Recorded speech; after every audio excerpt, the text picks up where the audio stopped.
The wind, a relentless sculptor of the vast Eurasian steppe, howled its ancient song across the desolate plains, carrying with it the scent of dust and the faint echo of distant horse hooves. It was a world forged in iron and tempered by hardship, where life was a brutal, fleeting gift and survival an unceasing battle.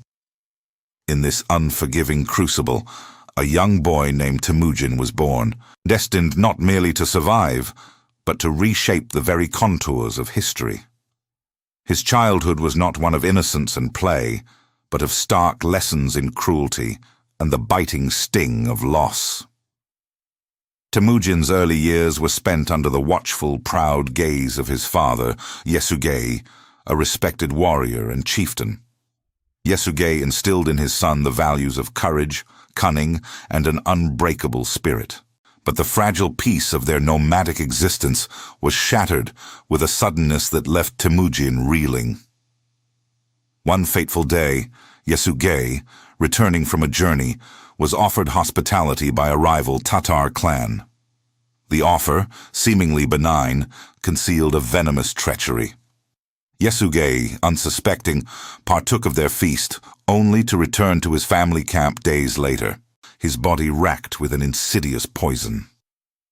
Temujin, a mere 9 years old, watched in horror as life drained from his father's eyes, leaving behind a void that would forever mark his soul. Yesugei's death was not just a personal tragedy. It was a societal catastrophe for his family. Without its strong leader, the Kiat clan, which Yesugei had commanded, saw an opportunity to cast off the burden of his widow and 7 children. They were deemed weak, an impediment, and with chilling efficiency, they were abandoned. The clan packed their yurts, rounded up their herds, and simply rode away, leaving Temujin, his mother Huilin, and his siblings stranded in the vast, indifferent wilderness. The betrayal cut deeper than any physical wound, searing into Temujin's young heart a profound understanding of human perfidy and the precariousness of loyalty. The steppe, once a familiar home, transformed into a relentless adversary. Temujin's family was plunged into an unimaginable struggle for survival. They subsisted on roots, wild berries, and whatever small game Temujin and his elder brother Kasar could hunt with rudimentary bows and arrows. Hunger was a constant companion, gnawing at their bellies and testing their resolve. Winter brought its own cruelties, with blizzards that ripped through their makeshift shelters and temperatures that threatened to steal their very breath. Yet even in this desperate existence, Temujin began to display flashes of the formidable leader he would become. He organized his siblings, strategized their hunts, and showed an uncanny ability to endure, to adapt, and to inspire a fragile hope in his desolate family. His resilience was a nascent fire, flickering against the immense darkness. One day, while fishing, Temujin was ambushed. The Taichiud, a hostile clan, recognized him as Yesugei's son, a potential threat to their dominance. They captured him, trussing him tightly and forcing a heavy wooden collar, a kangue, around his neck, designed to prevent escape and inflict constant torment. His spirit, however, refused to be broken. He endured their taunts and their brutal treatment, his mind already plotting his liberation. One moonless night, during a celebration, he saw his chance. With a swift, desperate move, he struck his guard with the kang, plunging into a nearby river and disappearing into the darkness. He hid in the water for hours, submerged except for his nostrils, until the search parties gave up. This escape was more than just a flight to freedom. It was a crucible that hardened his resolve, cementing his understanding of the injustices he faced. The betrayals piled one upon another.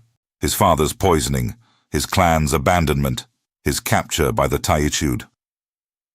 Each incident carved deeper lines of determination onto his young face. He had seen the worst of humanity, the selfishness, the cruelty, the fickle nature of alliances. But these bitter experiences also forged an unyielding will within him. As he wandered the steppe, a solitary figure haunted by ghosts and driven by an insatiable hunger for justice. A desperate vow began to form in his heart. A vow not just for vengeance against those who had wronged him, but for a world where no one would suffer the ignominy and desolation he had endured.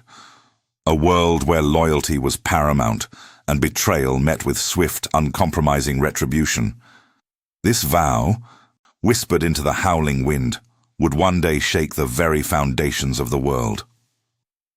Before we continue, subscribe to the channel and tell us in the comments where you are watching from.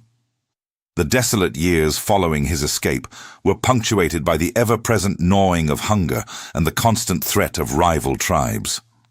Yet amidst this harsh reality, Temujin's spirit remained unbroken, his resolve sharpened by every hardship.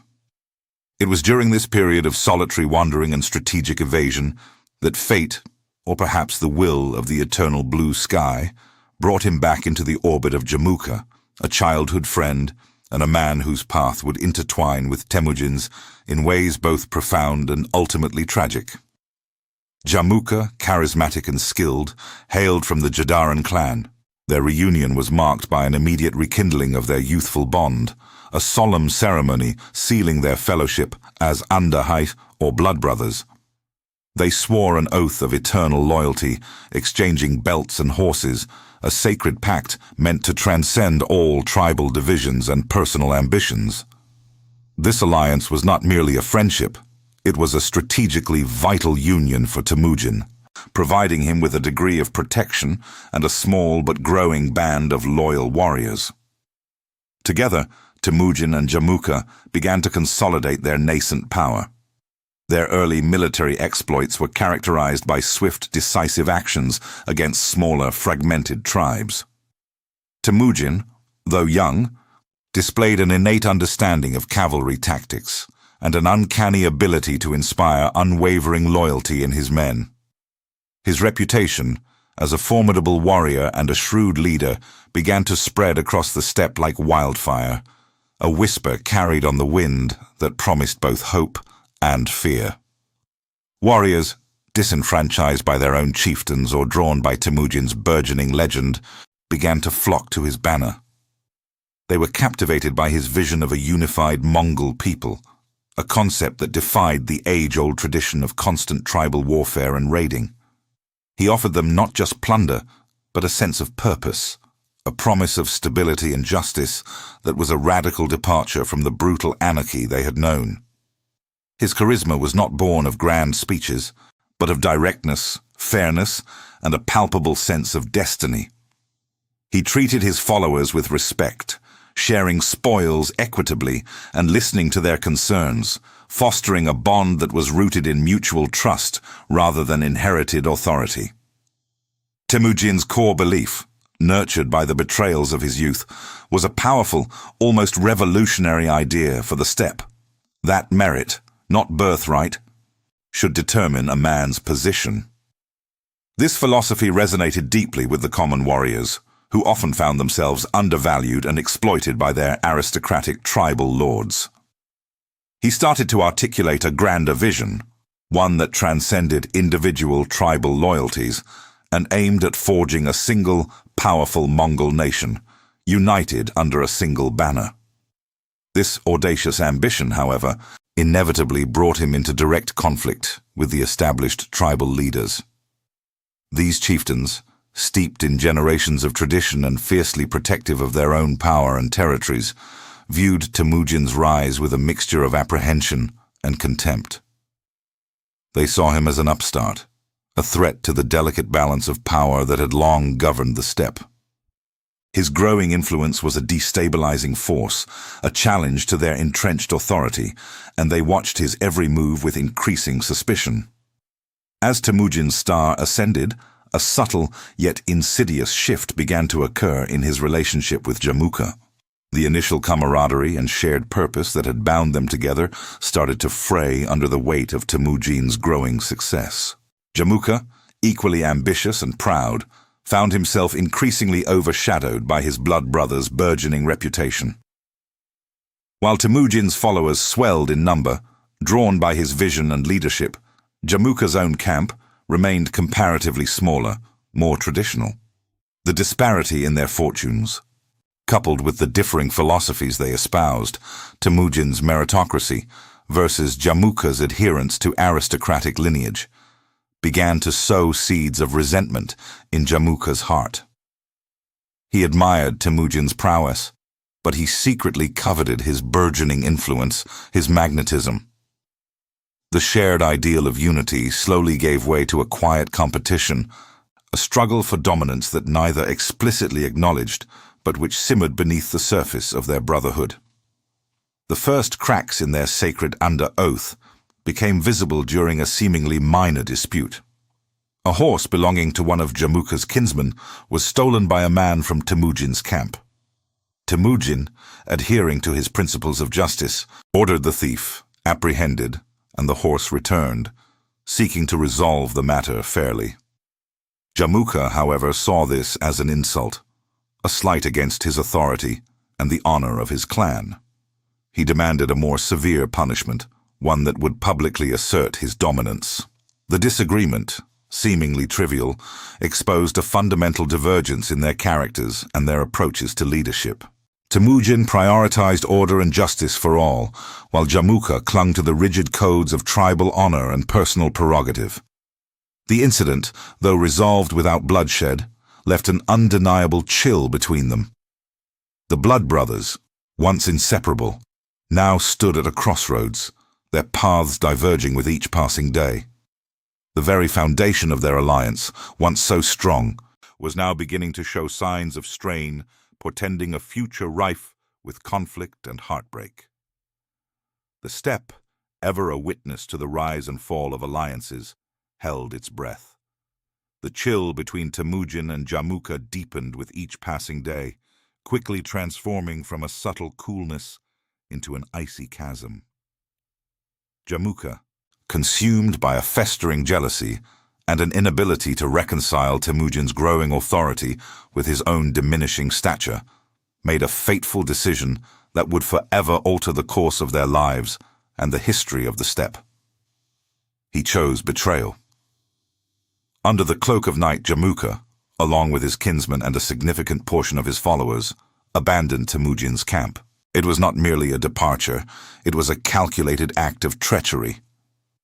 They stole away, taking with them not only their own possessions, but also raiding Temujin's herds and supplies, leaving behind a scene of disarray and a bitter taste of desertion. The pretense of brotherhood shattered, replaced by the stark reality of internecine conflict. This act of perfidy was a declaration of war, a challenge thrown down by a man who had once sworn eternal loyalty. Temujin awoke to a camp in chaos, the dawn light revealing the extent of Jamuka's defection. The immediate shock of the betrayal was quickly overshadowed by a more profound and agonizing discovery. In the confusion and violence of Jamuka's raid, Temujin's beloved wife, Borte, had been abducted. The knowledge that she had been stolen, likely by the very men who had once called him brother, ignited a firestorm within Temujin. This was no longer a matter of tribal politics or territorial disputes.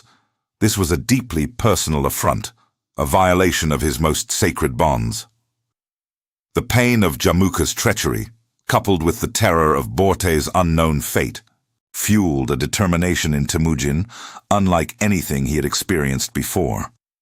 His youthful vow for vengeance, once directed at abstract injustices, now found a concrete target. Every hardship, every betrayal he had endured since his father's poisoning, coalesced into a singular, burning resolve to reclaim what was his and to make those responsible pay a terrible price. The personal cost of this betrayal was immense, yet it paradoxically forged Temujin into an even more formidable leader.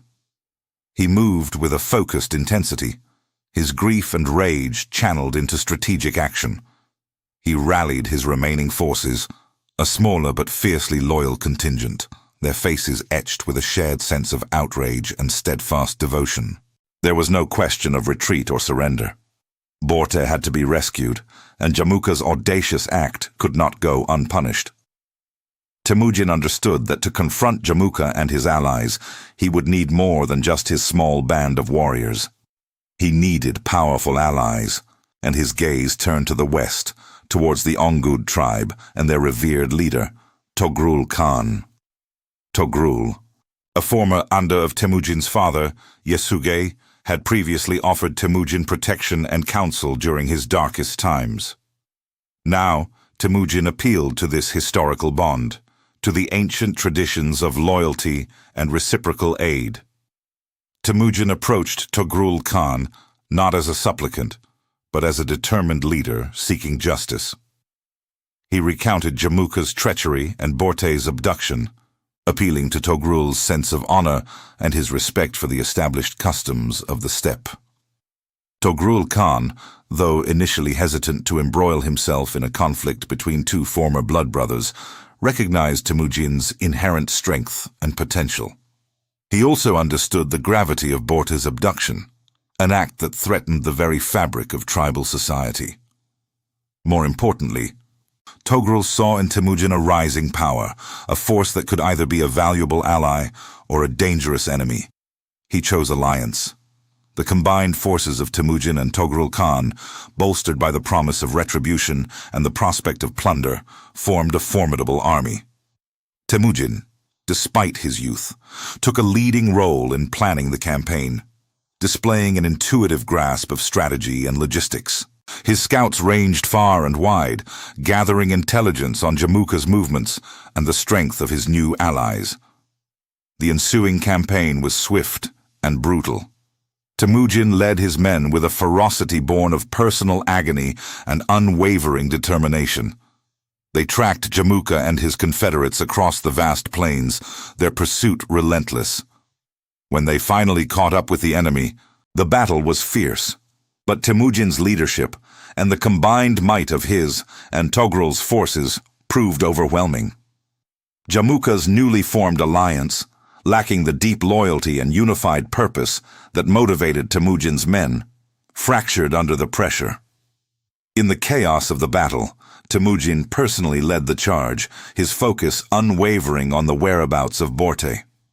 The successful rescue of Borte was a moment of profound relief and triumph for Temujin.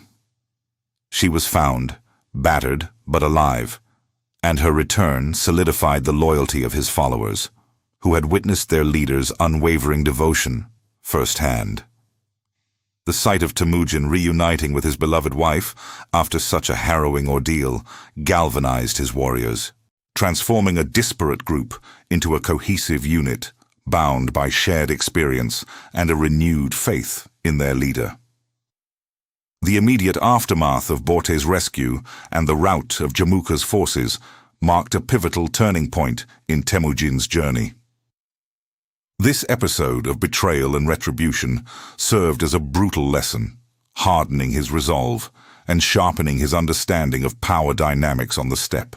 It demonstrated that even the most sacred bonds could be broken by ambition and envy, and that true leadership demanded not just charisma, but also an unyielding will to enforce justice and protect one's own.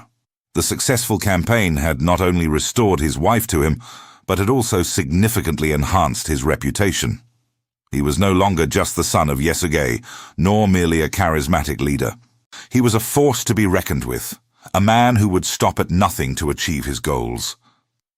The experience instilled in Temujin a cold, pragmatic understanding of the world. He learned that alliances were fluid, and loyalty, though invaluable, had to be constantly earned and fiercely protected. His vision, once focused on mere survival and then on uniting his small band, now expanded. The act of rescuing Borte, of confronting betrayal head-on, had transformed him.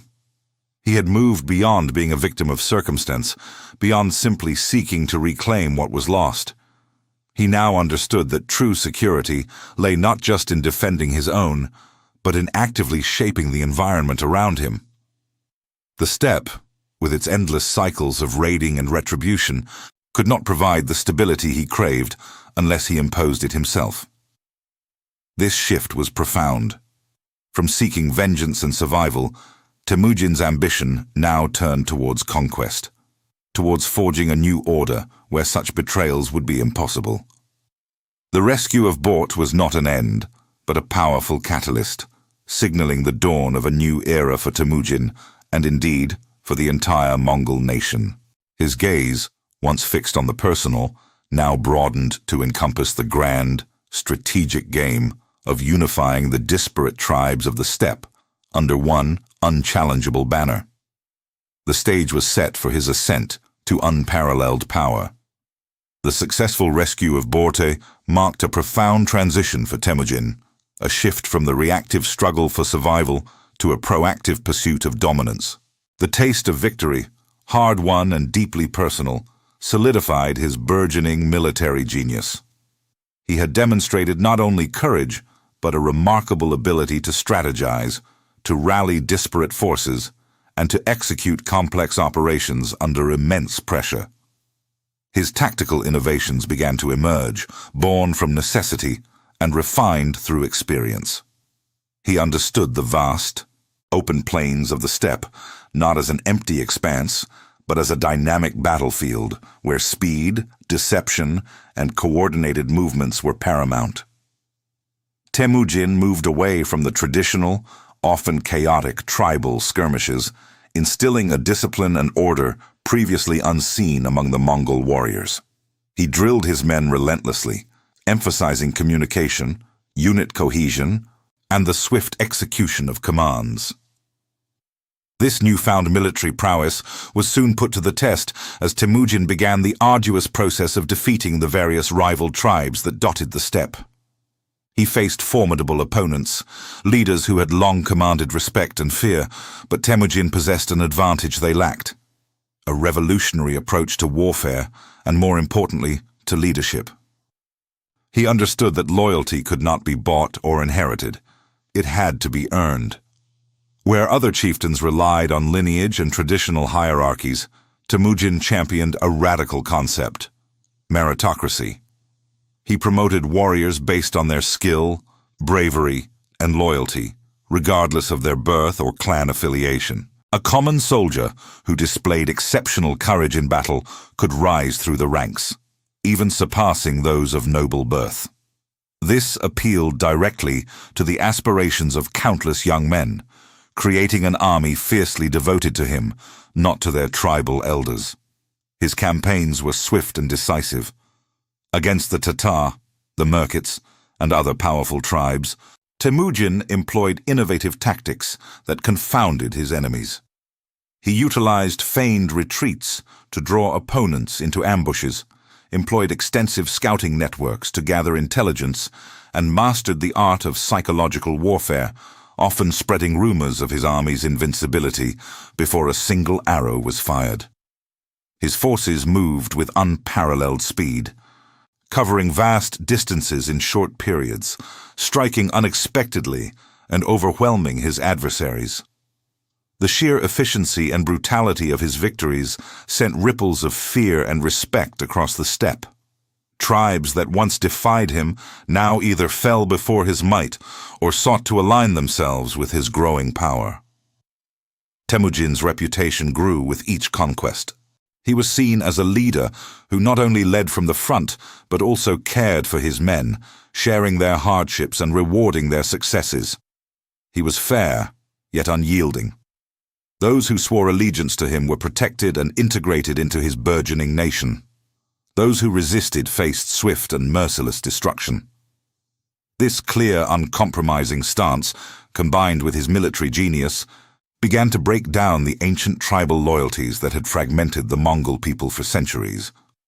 He offered a compelling alternative to the endless cycles of raiding and revenge: a unified Mongol nation, strong enough to deter external threats and internally stable enough to foster prosperity. The vision of a single, unified Mongol nation, once a distant dream, now began to take concrete shape under Temujin's relentless drive. He understood that true power lay not just in military might, but in the creation of a cohesive society governed by clear laws and a shared purpose. He began to dismantle the old tribal structures, integrating conquered peoples into his own forces, assigning them to new units that transcended their former clan affiliations. This deliberate policy fostered a sense of shared identity, shifting allegiance from the clan to the larger Mongol entity, with Temujin himself at its undisputed head. His growing respect among his own men and the growing fear among his enemies created a powerful momentum. He was no longer just Temujin, the survivor, the avenger. He was becoming the embodiment of Mongol strength and aspiration. The call for a unified Mongol nation was echoed by more and more voices, weary of constant internecine warfare and yearning for stability. The people saw in Temujin a leader capable of delivering on this promise, a man whose word was law and whose will was unshakable. Yet as Temujin's power expanded, one shadow loomed large over his triumphs: Jamuka.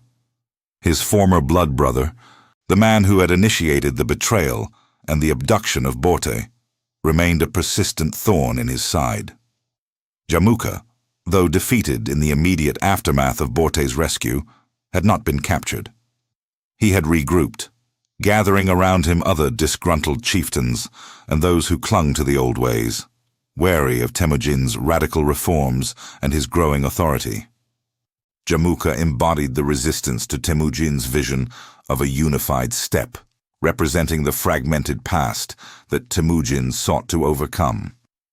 The conflict between them had evolved from a personal vendetta into a fundamental struggle for the soul of the Mongol people.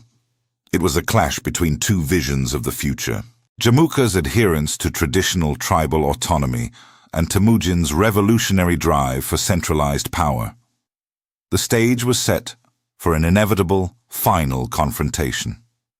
Temujin knew that as long as Jamuka remained free, a rival claimant to power, his dream of a unified Mongol nation would remain incomplete, threatened by the specter of continued rebellion and division. The impending confrontation with Jamuka was not just another battle.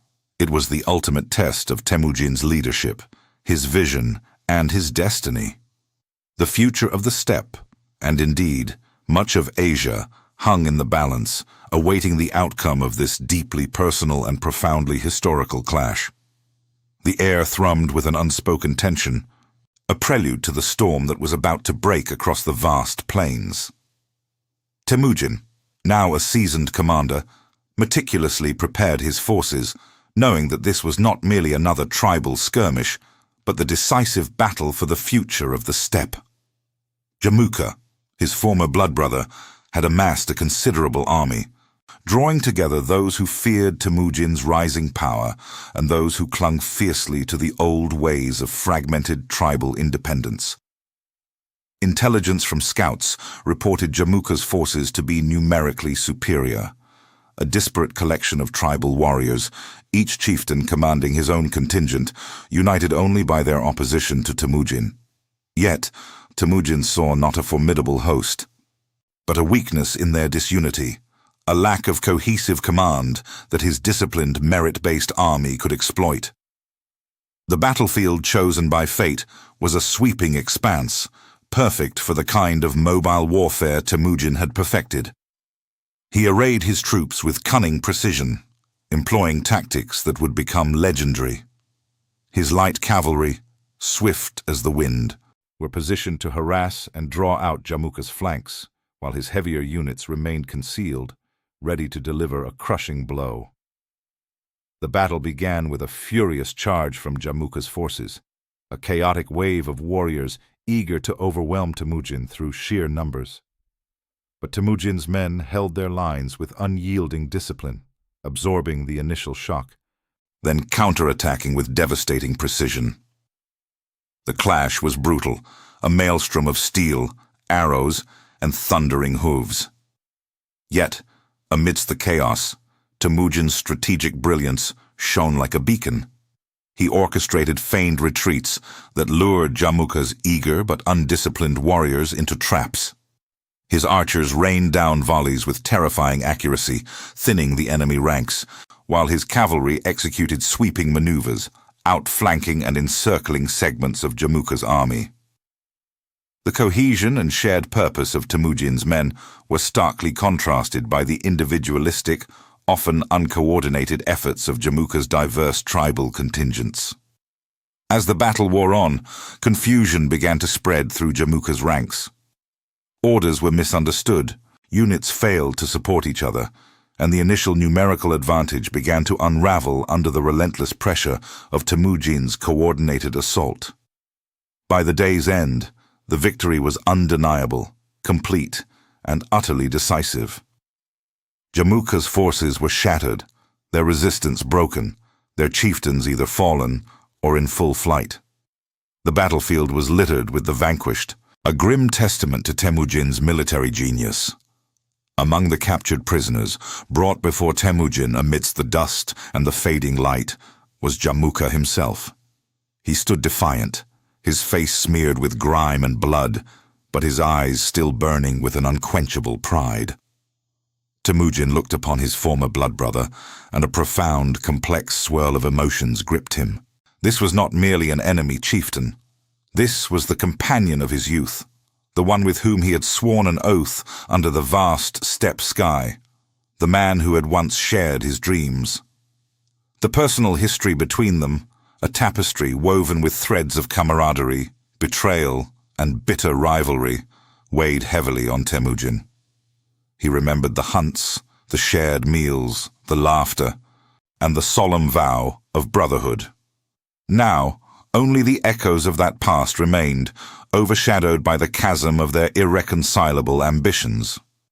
Jamuka, seeing the conflict in Temujin's eyes, spoke, his voice hoarse but unwavering.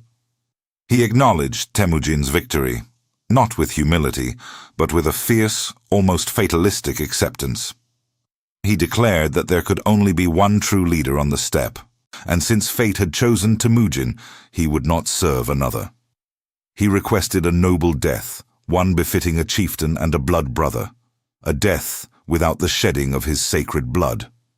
His words, though defiant, carried a grim dignity, a final assertion of his own honor even in defeat. The decision was agonizing for Temujin. To spare Jamuka would be to leave a potential rallying point for future rebellion, a constant threat to the unity he had fought so hard to forge.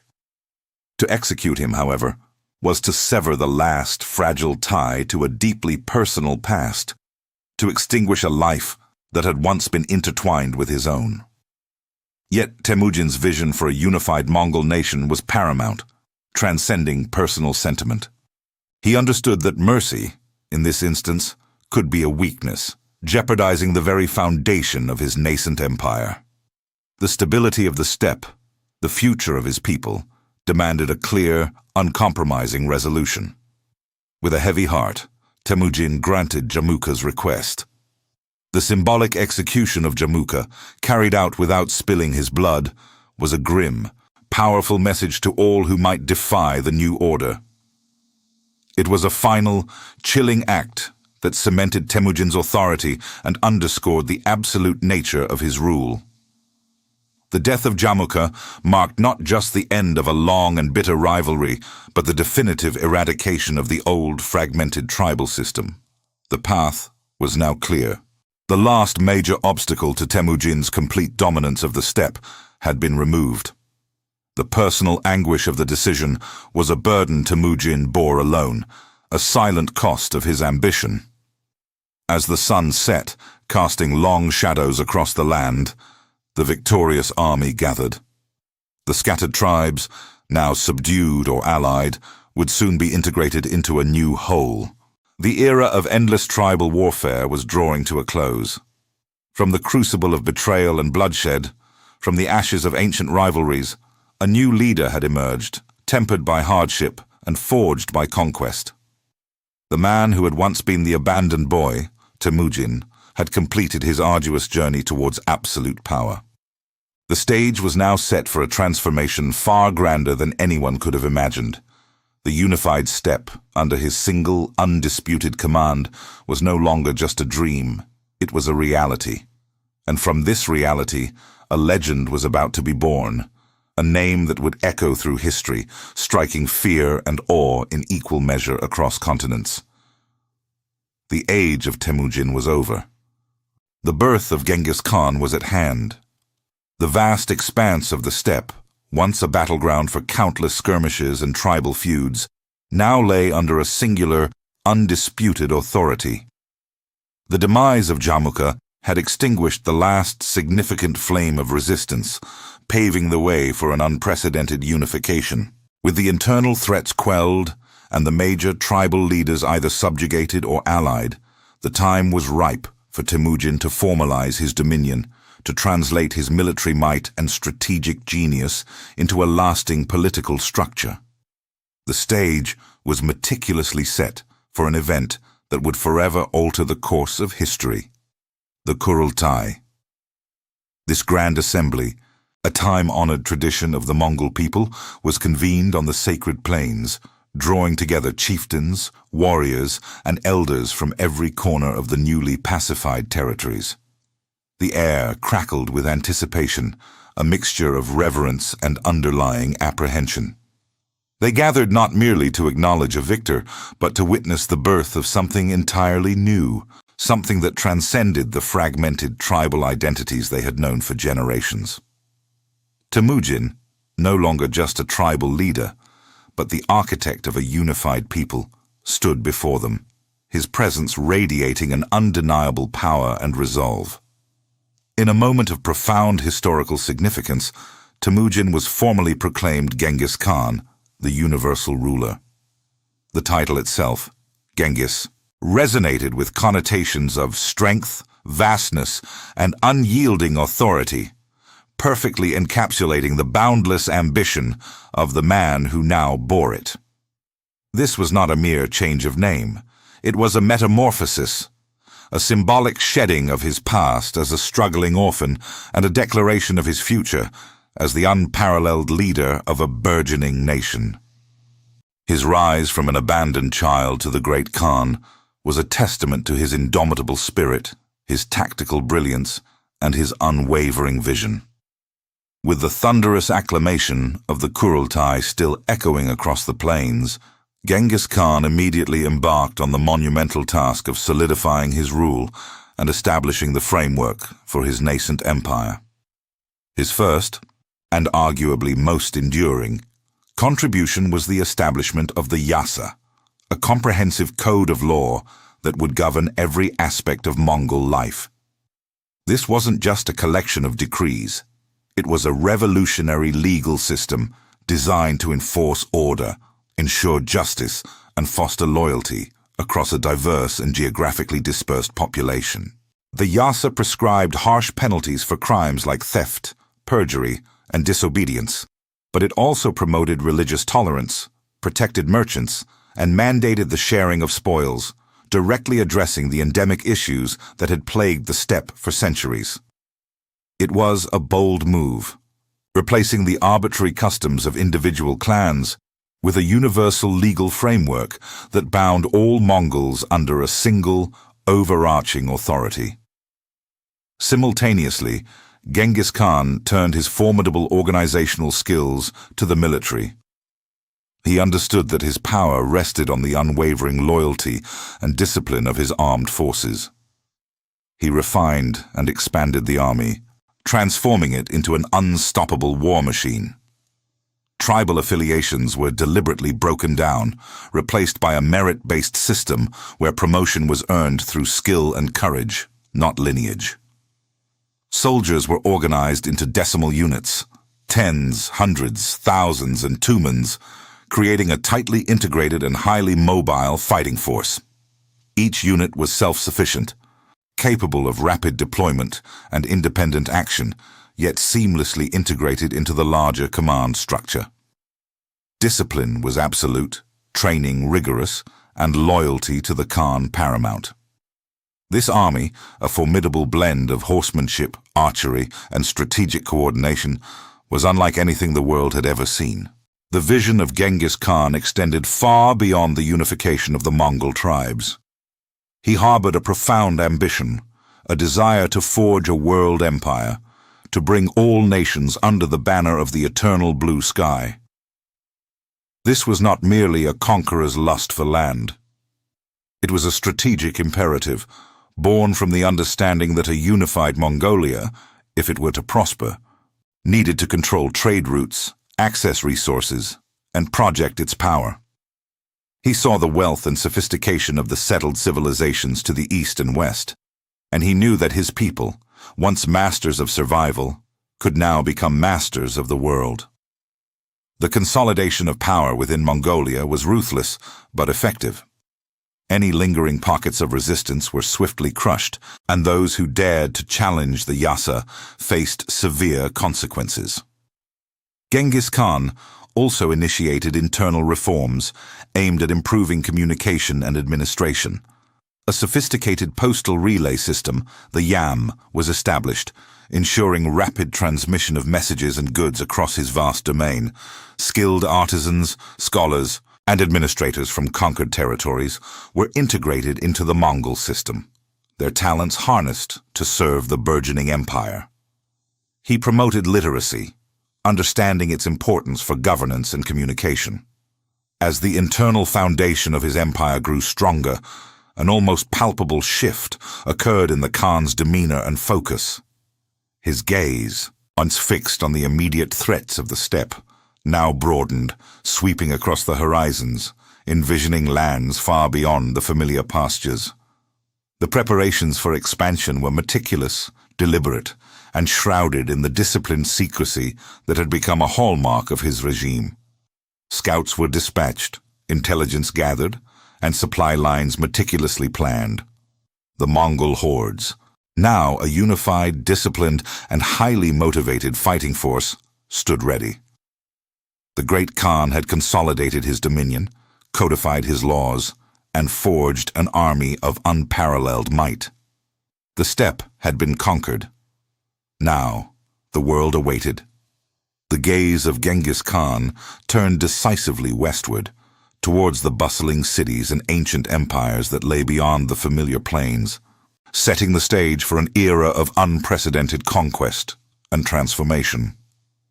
The vast plains of Mongolia, now unified and disciplined under Genghis Khan's iron will, could no longer contain the boundless energy of his burgeoning empire. His gaze, having lingered on the distant horizons, now sharpened, focusing on the tantalizing wealth and established civilizations beyond his immediate domain. The Jin dynasty, a sprawling and ancient power to the east, rich in resources and ripe for conquest, became the first target of this newly forged Mongol war machine. It was a monumental undertaking, a direct challenge to an empire far larger and seemingly more sophisticated than anything the Mongols had ever faced. The initial campaigns against the Jin dynasty were not merely battles. They were a brutal education for both the Mongols and their adversaries. Genghis Khan, ever the strategist, understood that the traditional steppe tactics of lightning raids and swift retreats would be insufficient against the heavily fortified cities and professional armies of the Jin. He adapted, innovated, and learned with astonishing speed. His generals, fiercely loyal and equally brilliant, executed his vision with unparalleled precision. Siege warfare, a concept largely alien to the nomadic Mongols, became a new, terrifying art form in their hands. They employed engineers from conquered territories, learned to construct massive siege engines, and utilized psychological warfare with ruthless effectiveness. The Mongols would often offer terms of surrender, and if refused, would unleash a torrent of violence so absolute that the mere mention of their approach would send shivers of dread through entire populations. The reputation of the Mongol horde spread like wildfire, carried by the winds across the vast expanse of Asia. Tales of their ferocity, their seemingly limitless numbers, and their unwavering discipline preceded them, sowing panic and despair. Cities that had stood for centuries crumbled under their relentless assaults. Fortifications deemed impregnable were breached. The Jin dynasty, complacent in its long-held power, was stunned by the speed and scale of the Mongol onslaught. Their armies, accustomed to fighting other settled empires, were ill-prepared for an enemy that moved with such fluidity, struck with such force, and vanished only to reappear where least expected. Early victories against the Jin yielded immense wealth, gold, silver, silks, and agricultural produce, which was meticulously distributed among the Mongol warriors, further cementing their loyalty and belief in their leader's vision. This influx of riches transformed the Mongol economy, providing resources for further campaigns and solidifying Genghis Khan's authority. The acquisition of advanced weaponry and skilled artisans from the conquered territories also contributed significantly to the Mongols' growing military prowess. Each victory was not just a territorial gain, but a learning experience, an absorption of new knowledge and techniques that made the Mongol war machine even more formidable. As the Mongol banners advanced further into the Jin territories, the fear they inspired transcended borders. Whispers of the Devil's Horseman reached the ears of distant rulers in Europe and the Middle East, painting a grim picture of an unstoppable force emerging from the eastern steppes. These were not mere barbarians, they were a disciplined, organized, and utterly ruthless military power unlike any other. Their methods were brutal, their resolve absolute, and their ambitions seemingly limitless. The world held its breath, acutely aware of a new, terrifying power rising in the east, poised to reshape the geopolitical landscape. The campaigns against the Jin were a proving ground, a crucible in which the Mongol army was tempered and perfected. Genghis Khan, now a seasoned conqueror, had demonstrated his capacity to lead his people not just in tribal skirmishes, but in full-scale imperial warfare. The taste of victory was intoxicating, and the success against the mighty Jin only fueled his grander ambitions. He had shown the world that the Mongols were not to be underestimated, that their nomadic origins belied a strategic genius and an unparalleled capacity for conquest. However, as the Mongol Empire expanded, its reach inevitably brought it into contact with other powerful entities, each with its own pride and understanding of international relations.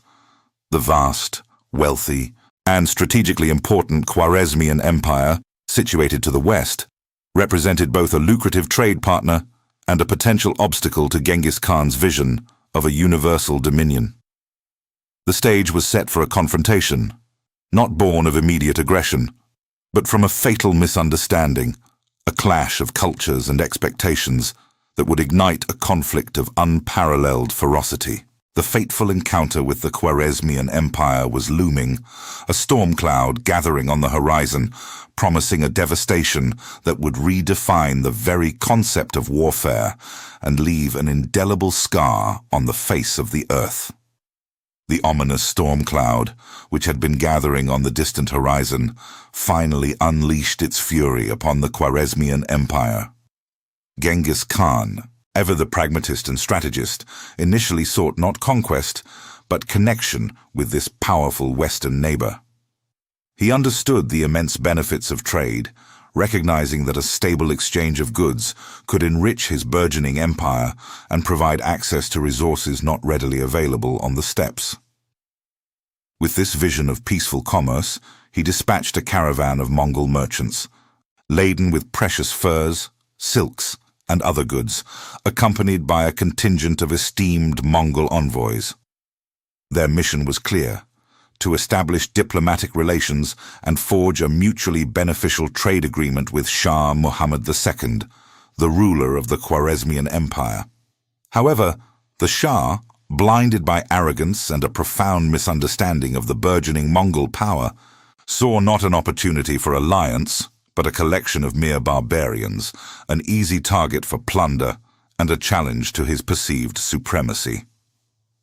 Upon the arrival of the Mongol caravan in the Khwarezmian city of Otrar, the local governor, Inalchuk, acting on what some historians believe were the Shah's implicit orders, or perhaps his own greed, seized the goods, accused the merchants of espionage, and ordered their execution.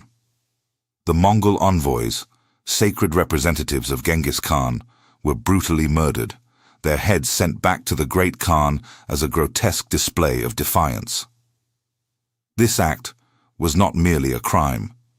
It was an unforgivable sacrilege, a profound insult that struck at the very core of Genghis Khan's honor and the nascent international relations he sought to establish. The murder of his envoys and merchants was a direct challenge, a declaration of war more potent than any formal pronouncement. When news of the atrocity reached Genghis Khan, a chilling fury descended upon him. His personal resolve, already forged in the crucible of his brutal youth and countless battles, hardened into an unyielding determination for retribution.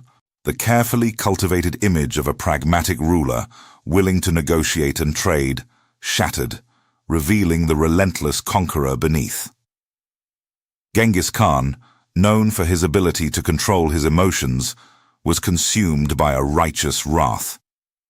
He spent days in solitude, meditating on a mountaintop, seeking divine guidance for the unprecedented scale of vengeance he was about to unleash. This was not just about territory or wealth.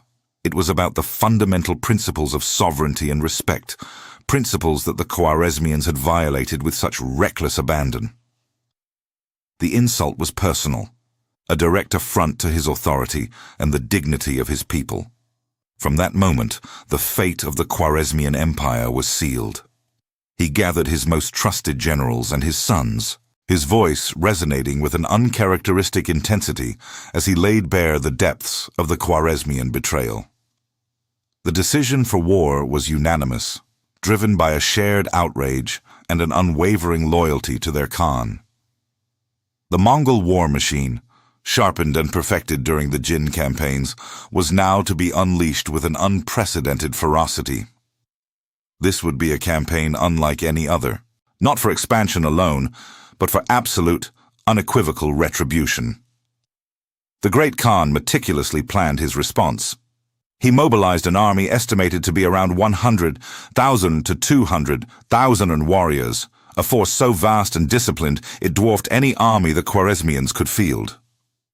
The Mongols, under Genghis Khan's direct command, moved with terrifying speed and coordination. They employed their signature tactics of feigned retreats, flanking maneuvers, and relentless pursuit, but augmented them with a new level of systematic destruction. Cities were not merely conquered, they were obliterated. The systematic destruction of Khwarezmian cities began with Otrar, the very place where the Mongol envoys had met their demise. The city was besieged for months. Its inhabitants eventually starved into submission.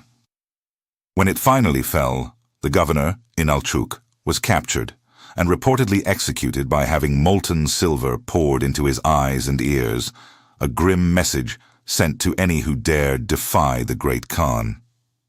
This act set a brutal precedent for the entire campaign. Bukhara, Samarkand, Urgench, one after another.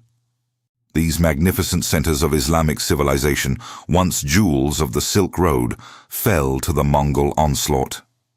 The Mongols, with their siege engineers and psychological warfare, proved unstoppable.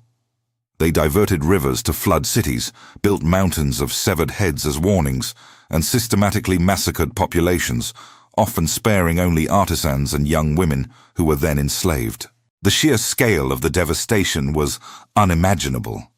Entire regions were depopulated, irrigation systems destroyed, and cultural treasures reduced to rubble. The Khwarezmian Empire, once a vibrant and prosperous realm, was systematically dismantled, its infrastructure and population annihilated. Shah Muhammad II, terrified and bewildered by the Mongol efficiency and ruthlessness, fled from city to city, unable to rally his forces or mount an effective defense. He died a pathetic death on a small island in the Caspian Sea, a broken man, his empire in ruins.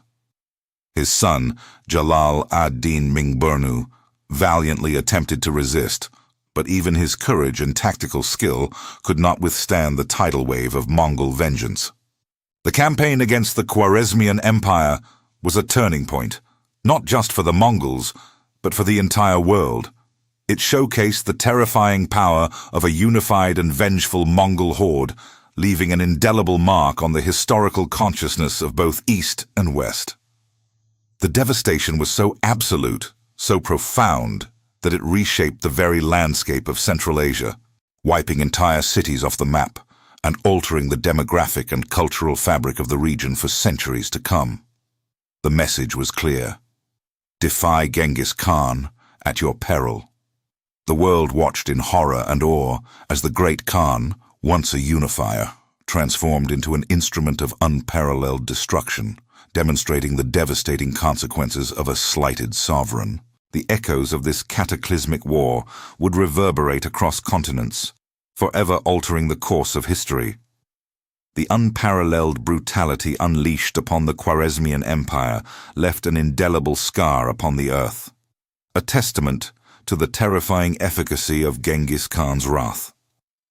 Cities that had once thrived, bustling with merchants and scholars, were reduced to desolate ruins. The very rivers seemed to weep as their waters carried the ashes of civilizations downstream. The human cost was immeasurable, a staggering tally of lives extinguished, families shattered, and cultures eradicated. Millions perished in the relentless advance of the Mongol armies, their numbers dwarfing the casualties of any previous conflict. Fields lay fallow, irrigation canals lay broken, and the intricate networks of trade and knowledge that had flourished for centuries were systematically dismantled. The devastation was not merely military. It was an act of societal erasure, a deliberate dismantling of every facet of Khwarezmian life. Genghis Khan, the architect of this widespread destruction, was not immune to its weight. Though his internal struggles were rarely visible to his formidable generals or his ambitious sons. He had witnessed suffering since his own impoverished childhood, endured betrayal, and commanded armies through countless battles. Yet the scale of the Khwarezmian campaign was different. It was an act of retribution so absolute that it transcended mere conquest. He understood the necessity of such a brutal display to establish the inviolability of Mongol sovereignty, to ensure that no future empire would dare to disrespect his envoys or challenge his authority. But as he surveyed the smoldering remnants of once proud cities, a flicker of something akin to weariness, or perhaps a profound sadness, occasionally crossed his steely gaze. He had forged an empire through blood and iron, yet the very act of its expansion often demanded a price that even he, the great Khan, acknowledged as immense. His legacy, therefore, would forever be bifurcated. He was the visionary unifier, who brought peace and order to the chaotic steppe, who established a meritocracy where talent trumped tribal lineage, and who laid the foundations for the largest contiguous empire the world would ever see. But he was also the destroyer, the instrument of a devastation so profound that its echoes would resonate for centuries. This dual nature was not lost on him. He was a man driven by an unyielding purpose, but also one who bore the heavy burden of the choices he made. Choices that reshaped continents and irrevocably altered the course of human history. The balance between creation and destruction, between order and chaos, was a constant, internal struggle, a silent battle waged within the heart of the conqueror. Throughout this cataclysmic campaign, the loyalty of his generals and sons remained absolute. Men like Subutai and Jebi, seasoned commanders who had risen through the ranks based on their prowess and unwavering dedication, executed his commands with ruthless efficiency. His sons, Yochi, Chagatai, Ogedei, and Tolui, each formidable warriors and nascent leaders in their own right, led their respective tumens, carving swathes of destruction across the Khwarezmian lands. They understood the stakes, shared in the outrage of the initial betrayal, and believed implicitly in their father's vision, even if that vision now entailed unparalleled violence. Their unwavering support was a cornerstone of his power, a testament to the magnetic force of his leadership, which inspired both fear and profound devotion. They saw the method in his madness, the strategic imperative behind the brutality, and the ultimate goal of an enduring, unchallengeable Mongol dominion. The vastness of the conquered territories was staggering. From the steppe heartland, the Mongol Empire now stretched westward, encompassing the ruins of Khwarezm, touching the Caspian Sea, and extending its influence deep into Persia. The sheer geographical scale of their dominion was unprecedented. The speed with which these lands were brought under Mongol control was equally astonishing, a testament to their military organization, superior horsemanship, and the psychological impact of their reputation. Messengers carried news of their victories across thousands of miles, their reports painting a picture of an empire growing at an exponential rate, its borders expanding with every passing season. The world was shrinking under the shadow of the Mongol horde, and its power seemed limitless. Yet amidst this triumph, amidst the burgeoning empire and the unquestioning loyalty, whispers of mortality began to circulate, subtle and faint at first, then growing more insistent. Genghis Khan was no longer the young, indestructible warrior who had escaped the Merkit pit or faced down Jamukha. The campaigns had taken their toll, years of relentless warfare, endless travel, and the immense responsibility of governing an ever-expanding empire. He had seen countless men fall in battle, and he knew that even the great Khan was not immune to the inevitable march of time. The grandeur of his conquests, the vastness of his domain, all served as a stark reminder of his own finite existence. His thoughts, once solely focused on unifying the tribes and conquering the world, now occasionally drifted to the future, a future without him at its helm. The question of succession, of who would inherit this monumental creation, began to weigh heavily on his mind, a silent, persistent echo amidst the clamor of war drums and the cheers of victory. The empire was immense, but its future stability hinged on a smooth transition of power. He knew that even the mightiest conquerors must eventually confront their own mortality and the enduring question of what would happen after they were gone. The whispers of mortality, once faint and easily dismissed, now resonated with a growing insistence in the mind of Genghis Khan. He had sculpted an empire from chaos and blood, an entity so vast it defied imagination, yet he was acutely aware of its fragility. His own life, a relentless saga of struggle and triumph, was drawing to an inevitable close. The campaigns had etched lines of experience, but also weariness, onto his face. The once boundless energy that had driven him across continents now flickered with a more measured intensity. The future of his monumental creation, the Mongol Empire, depended not just on his present victories, but on the wisdom of his succession. This was a challenge far more intricate than any battlefield strategy, demanding foresight and a deep understanding of human nature, particularly the ambitions of his own formidable sons.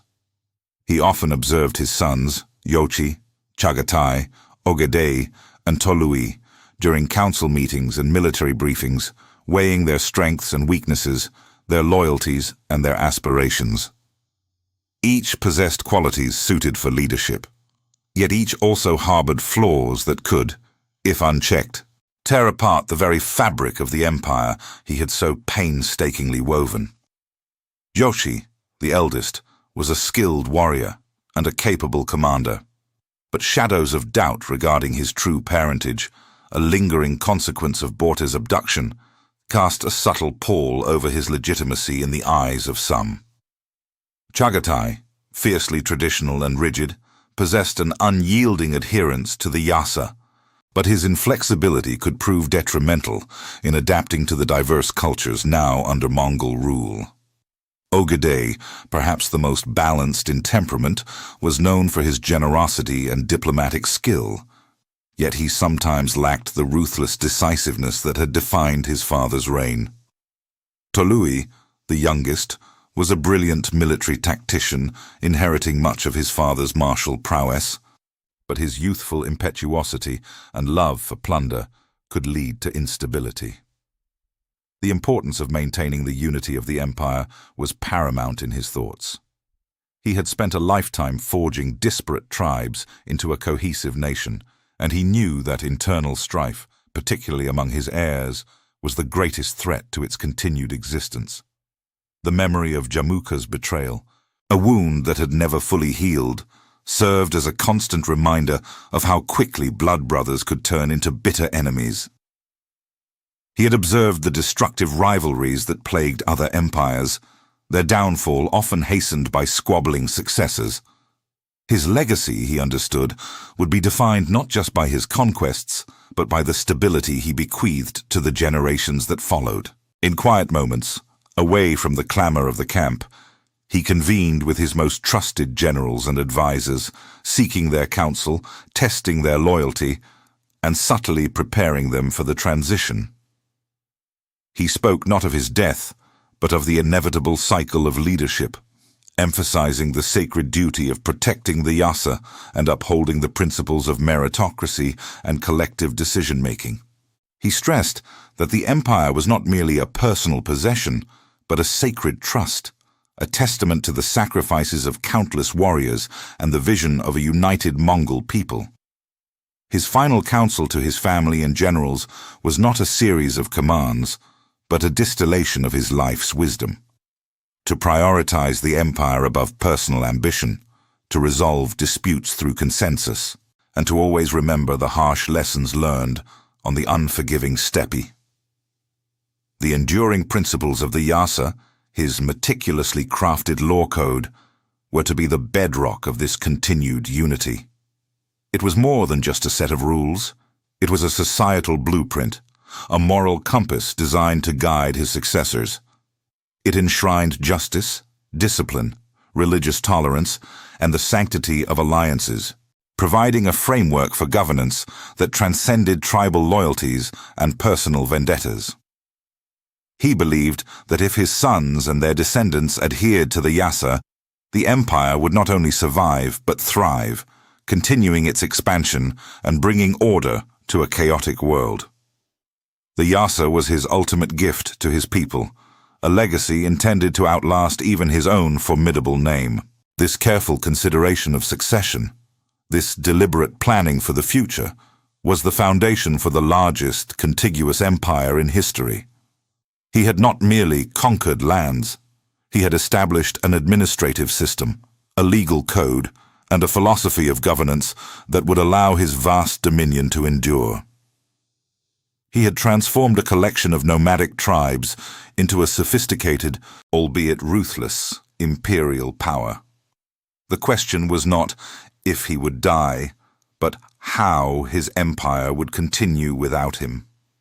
The grandeur of his achievements was undeniable, yet the true measure of his greatness would lie in the seamless transfer of power, in the enduring strength of the institutions he had created. As he prepared for what he knew would be his final campaign, his gaze fixed on the last remaining obstacle to Mongol supremacy, a final act of consolidation before the inevitable transition. The final campaign beckoned. The final campaign, a strategic move against the Tanguts, also known as Western Xia, was not merely another conquest. It was a carefully orchestrated act of consolidation, a last brushstroke on the vast canvas of his empire. Genghis Khan, though burdened by age and the accumulated weariness of relentless warfare, still possessed the keen mind and unyielding resolve that had defined his legendary career. He viewed the Tanguts, a prosperous kingdom situated at a vital crossroads of trade routes, as a persistent thorn in the side of Mongol dominance, a potential staging ground for future rebellions or alliances that could threaten the stability of his northern borders. This campaign was intended to eliminate that threat, securing his legacy with a final, decisive victory, ensuring the empire he bequeathed to his sons would be as unified and unassailable as possible. As the Mongol hordes advanced, their formidable reputation preceding them, the Tanguts braced for the inevitable. The campaign unfolded with the characteristic Mongol efficiency, cities falling one by one under the relentless pressure of their siege engines and disciplined cavalry. Yet, amidst the strategic brilliance and the brutal effectiveness of the Mongol war machine, a shadow began to fall over the great Khan himself. It was during this final push, in the harsh terrain of the Tangut lands, that Genghis Khan fell ill. The exact nature of his ailment remains shrouded in the mists of history. A deliberate obfuscation by his inner circle to maintain the morale of his troops and prevent any opportunistic uprisings among newly conquered peoples. Some whispered of a fall from his horse during a hunt, a severe internal injury exacerbated by his age and the rigors of campaign life. Others spoke of a sudden, virulent fever, a common killer on the steppe, finally claiming a man who had defied death countless times on the battlefield. Regardless of its specific cause, the illness was swift and unforgiving. His generals and sons, who had witnessed his indomitable spirit for decades, watched with growing dread as the great conqueror, the man who seemed immune to mortal frailties, slowly succumbed. The secrecy surrounding his deteriorating condition was absolute, a testament to the iron discipline he had instilled and the deep respect, tinged with fear, that he commanded. Messengers were intercepted, camps were tightly guarded, and only the most trusted few were allowed into his presence. The empire, forged by his will, now held its breath, unaware of the silent, momentous transition occurring within the Khan's campaign tent.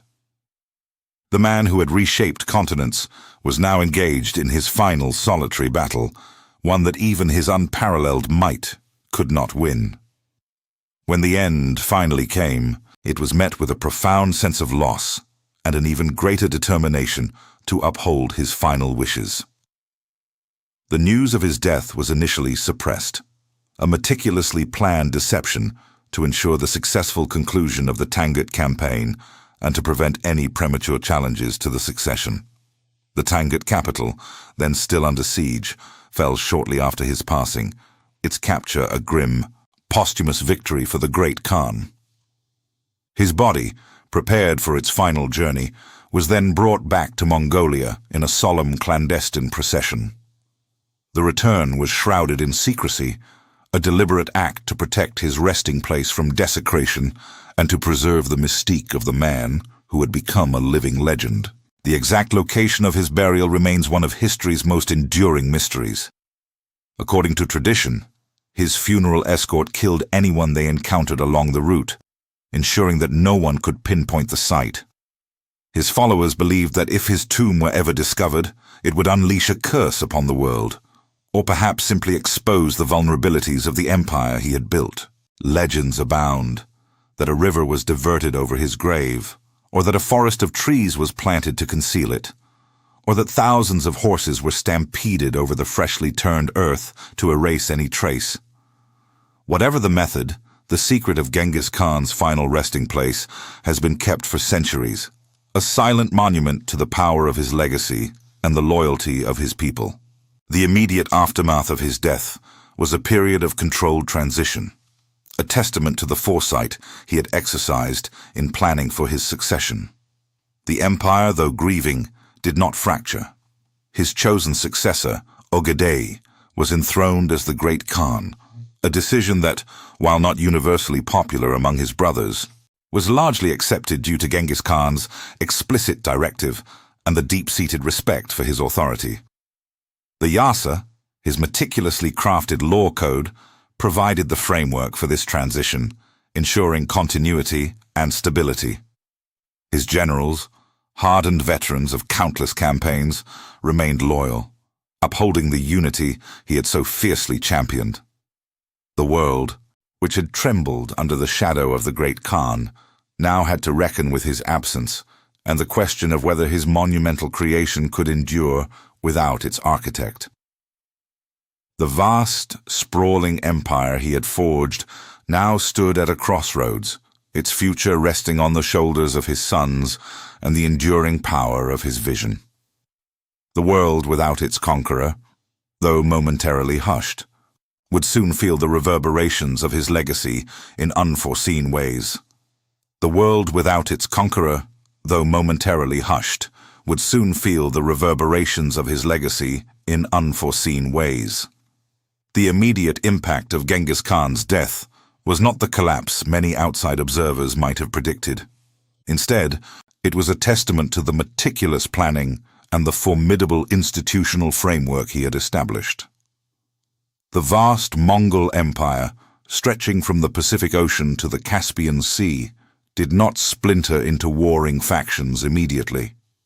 His sons, though possessing their own ambitions and personalities, were bound by the Yasa, the strict code of law and conduct their father had painstakingly forged. Ogedei, the chosen successor, assumed the mantle of Great Khan, a decision that, despite potential rivalries, was honored out of respect for Genghis Khan's final decree and the sheer weight of his authority. The generals, fiercely loyal veterans, ensured the military machine remained cohesive, its momentum unchecked. They understood that the true strength of the empire lay in its unity, a principle their fallen leader had instilled with unwavering conviction. The continuation of the Mongol Empire by his successors was nothing short of astonishing. Ogedei, guided by his father's vision, continued the expansion, pushing further into Eastern Europe and consolidating control over existing territories. The Golden Horde, the Ilkhanate, and the Yuan dynasty in China all sprang from the seeds Genghis Khan had sown, each a testament to his genetic and ideological enduring influence. His grandsons, notably Kublai Khan, would extend the empire to its greatest geographical extent, bridging cultures and fostering an unprecedented era of exchange. They inherited not just lands and armies, but a philosophy of governance, a meritocratic system, and an unparalleled military strategy that allowed them to dominate for over a century. The empire became a conduit for ideas, technologies, and goods, linking East and West in a way previously unimaginable. The long-term effects on global trade and culture were profound and transformative. The Pax Mongolica, the period of relative peace and stability enforced across the vast Mongol domains, facilitated the safe passage of merchants and travelers. The Silk Road, once a perilous network of trails, flourished under Mongol protection, becoming a superhighway of commerce. Spices, silks, porcelain, and gunpowder flowed westward, while European goods and ideas traveled eastward. The exchange was not limited to material wealth. Scientific knowledge, astronomical advancements, medical practices, and printing techniques diffused across continents. Marco Polo's journeys, made possible by the Mongol Empire, opened Europe's eyes to the wonders of the East, forever altering its perception of the world.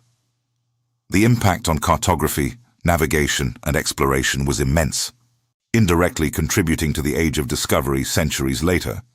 Yet Genghis Khan's legacy remains complex and controversial, forever debated by historians and ethicists. He was undeniably a unifier, forging disparate warring tribes into a cohesive, disciplined nation.